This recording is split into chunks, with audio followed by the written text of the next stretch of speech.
नमस्कार.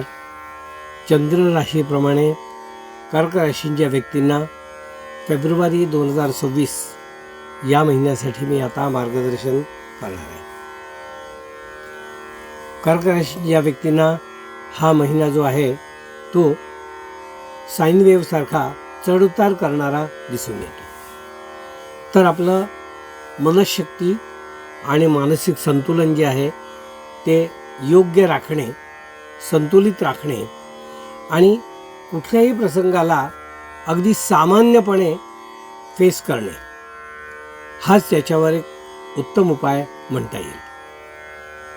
चांगलं झालं तरी खूप काही उड्या मारू नका, काही आपल्या मनासारखं झालं नाही तरी खचून पण जाऊ नका. अशा दोन्ही गोष्टी आपण बॅलन्स ठेवा, म्हणजे तुम्हाला या महिन्याचा काही त्रास जाणवणारही नाही. साधारणपणे या महिन्यामध्ये मी असं म्हणेन की येणारी या महिन्यातली जी अमावस्या आहे ती तुम्हाला थोडीशी चिंतेची दर्शवते.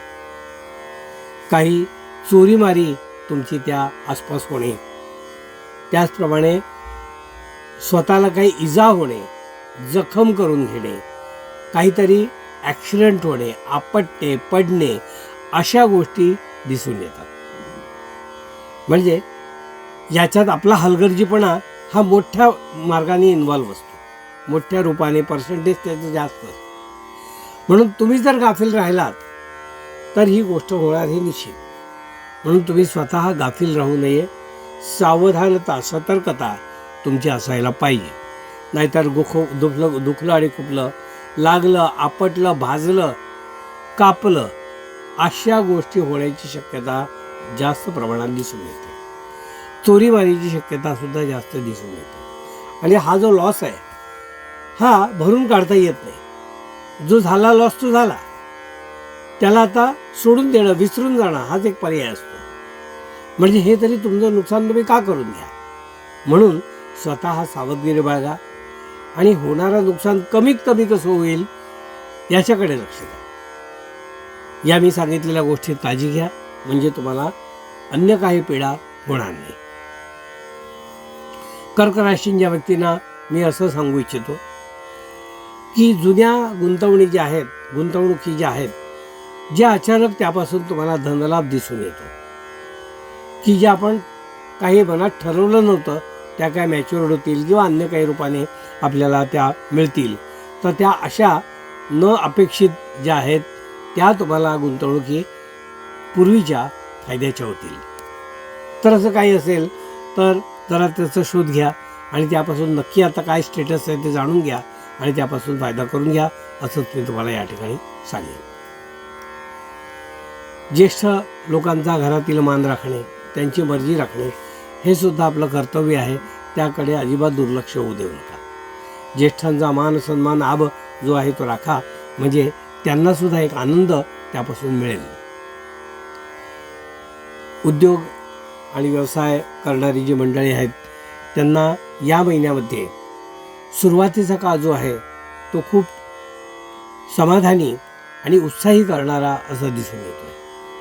पण तेवढाच नंतरचा भाग, उत्तरार्ध मात्र थोडंसं त्रास देणारा किंवा काही कामं न होणारा असं दिसून येत आहे.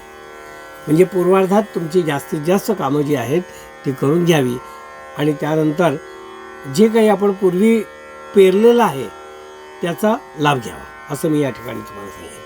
म्हणून दोन्ही भागामध्ये म्हणजे पूर्वार्ध आणि उत्तरार्ध, पूर्वार्धात केलेल्या कष्टाचा फायदा उत्तरार्धात घ्या. त्यामुळे तुम्हाला काही काम कमी असेल किंवा कष्ट कमी घ्यावे लागले तरीसुद्धा काही चिंता राहणार नाही.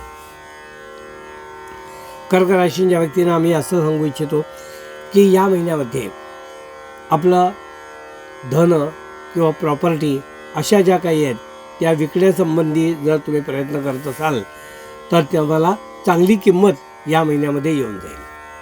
कारण बऱ्याच वेळेला असं असतं की आपण एखादी गोष्ट, आपली प्रॉपर्टी विकतो आहे आणि त्याला योग्य किंमत मिळत नाही. तर हा महिना मात्र तसा नाही आहे. तुमच्या राशीला योग्य असा महिना आहे की जे प्रॉपर्टी विकण्यासाठी आणि त्याचं पैशात परिवर्तन करून घेण्यासाठी हा महिना चांगला आहे असं म्हणता येईल. योग्य अपेक्षित असे पैसे तुम्हाला त्या कार्यातून मिळतील अशी शक्यता याच्यामध्ये जास्त दिसून येते.